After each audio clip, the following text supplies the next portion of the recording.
Hello, welcome. This is Geoffrey. Today we are going to see how we are going to uh, install our Unity editor, and it is not that straightforward. We need to take some steps here and there.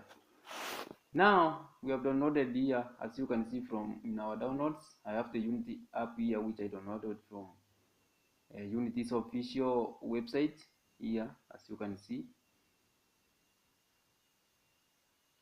Unity app is around 151 MB. Yeah, this is used as a version controller where we are going to control our previous Unity versions. Maybe if you are going to invest in this game development. So first, you go to this downloads and we want to install it. So you go to your setup. You just right click, run as administrator. So it will start installing immediately. So ensure you have you click agree,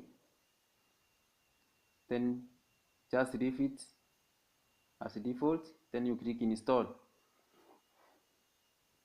So ensure you have a Wi-Fi or a strong network, and also a laptop with a minimum RAM of 8 GB. Yeah,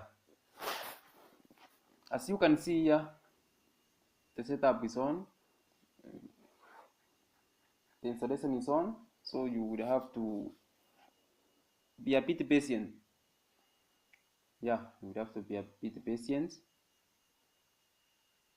It will take some few minutes. So it is here, the Unity app is here. Click finish and it will open there. Just wait,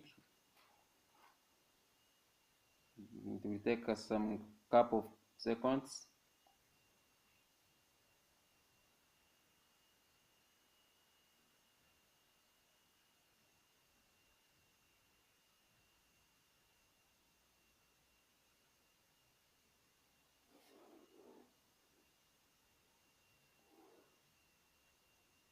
Guys, it is up as you can see here now. It is hub. This is the Unity hub.